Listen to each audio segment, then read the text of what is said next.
जय श्री राम, जय बागेश्वर धाम। नमस्कार दोस्तों, स्वागत है आप सभी का। रोजमर्रा के जीवन में कुछ ऐसी बातें होती हैं जो कि हमें बहुत ही सामान्य से लगती है और हम उन्हीं बातों को रूटीन समझकर करते ही जाते हैं, जबकि हम कभी भी ये समझने का प्रयास नहीं करते हैं कि वो हम जो भी कर रहे हैं क्या वह सही है या फिर हम गलत कार्य कर रहे हैं। यदि आप गहराई से देखेंगे तो पाएंगे कि हमारे पूर्वजों ने हम पर जितने भी संस्कार कार्य किए हैं वो सभी हमारे स्वास्थ्य की दृष्टि से सर्वोत्तम हैं और वो सभी हमारे लिए बहुत ही लाभदायक होते हैं। इसीलिए हमारे लिए रोजमर्रा का एक बहुत ही जरूरी काम होता है नहाना। जी हाँ दोस्तों, नहाने से हमारे शरीर को होने वाले फायदों के बारे में तो हम सभी जानते हैं। वास्तुशास्त्र के अनुसार नहाना एक बहुत ही उत्तम कार्य है। क्या आप जानते हैं कि नहाने का भी एक सर्वोत्तम समय होता है? अक्सर हम लोग अपनी सुविधानुसार अपने नहाने का समय निर्धारित करते हैं और अपनी इच्छा अनुसार दिन में किसी भी समय नहा लेते हैं, लेकिन हमारी ये आदत बहुत ही गलत होती है। इसके बारे में हमारे शास्त्रों में काफी कुछ बताया गया है और इसका पूरे विस्तार पूर्वक उल्लेख मिलता है। आज हम जानेंगे कि नहाने का कौन सा समय उत्तम होता है और स्नान कितने प्रकार के होते हैं, उनके क्या लाभ और क्या हानि होती है। लेकिन वीडियो में आगे बढ़े उससे पहले यदि आपने चैनल को अभी तक सब्सक्राइब नहीं किया है तो इसी प्रकार की जानकारी प्राप्त करने हेतु चैनल को सब्सक्राइब कर लें और एक बार अपनी पूरी सच्ची श्रद्धा के साथ कमेंट बॉक्स में जय श्री राम, जय बागेश्वर धाम जरूर लिख दें। शास्त्रों के अनुसार स्नान को अलग अलग श्रेणी में यानी अलग अलग कैटेगरी में डिवाइड किया गया है, जिसके अनुसार पहला है ब्रह्म स्नान, दूसरा है ऋषि स्नान, तीसरा है मानव स्नान और उसके बाद आता है दानव स्नान। तो इस प्रकार से स्नान को अलग अलग श्रेणियों में विभाजित किया गया है। वेदों के अनुसार ब्रह्म मुहूर्त में किए गए स्नान को सर्वश्रेष्ठ माना जाता है। ब्रह्म मुहूर्त यानी कि रात्रि का अंतिम पहर यानी सूर्योदय से 1.5 या 2 घंटे पहले का समय, 4:30 से 5:30 बजे तक का समय, यह समय नहाने के लिए सर्वश्रेष्ठ माना गया है, क्योंकि इस समय वातावरण में अद्भुत और चमत्कारी ऊर्जा व्याप्त होती है। क्योंकि इस समय देवताओं का समय होता है, देवता इस समय पृथ्वी पर विचरण कर रहे होते हैं, तो इसलिए ब्रह्म मुहूर्त में किए गए स्नान को सर्वश्रेष्ठ स्नान कहा गया है।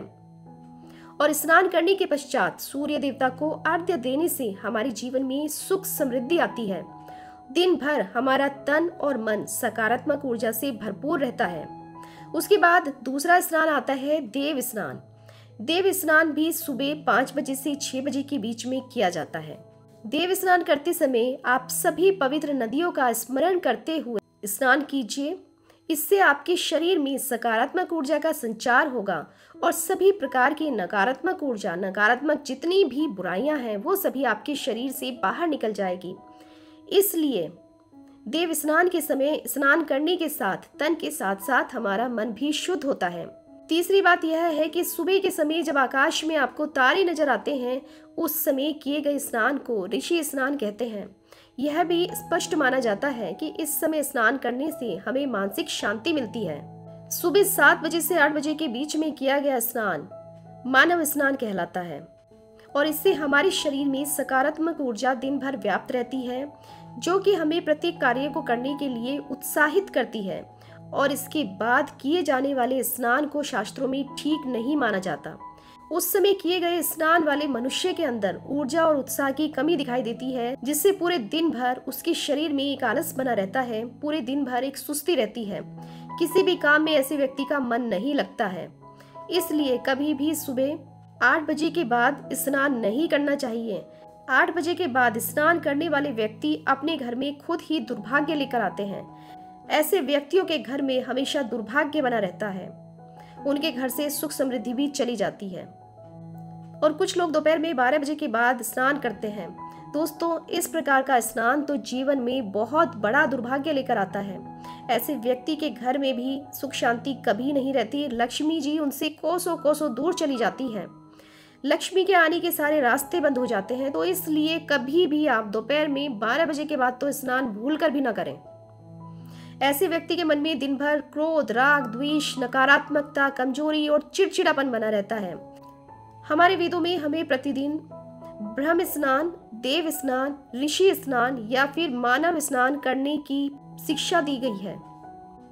स्नान करने के पश्चात ईश्वर की पूजा पाठ करने से तथा सूर्य देवता को अर्घ्य देने से हमारे तन के साथ साथ मन भी शुद्ध और पवित्र हो जाता है और हमारी बहुत सी समस्याओं का समाधान हो जाता है।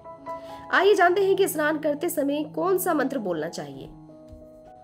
मंत्र कुछ इस प्रकार है। गंगे च यमुने चैव गोदावरी सरस्वती नर्मदे सिंधु कावेरी जलस्मंगा यमुना गोदावरी सरस्वती सिंधु और कावेरी माँ, मेरे स्नान करने के जल में कृपया आप सभी पधारिए।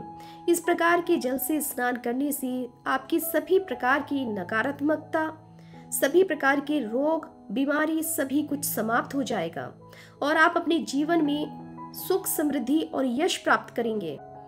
ये इतना साधारण सा उपाय है दोस्तों, आपको कुछ ज्यादा नहीं करना, बस आपको नहाते समय कुछ बातों का ध्यान देना है और जैसे ही आप अपने नहाने के समय में कुछ बातों का ध्यान देंगे तो आप अपने जीवन में अद्भुत लाभ प्राप्त करेंगे।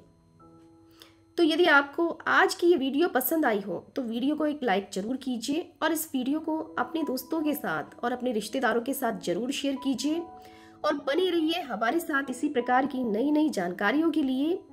जय श्री राम, जय बागेश्वर धाम।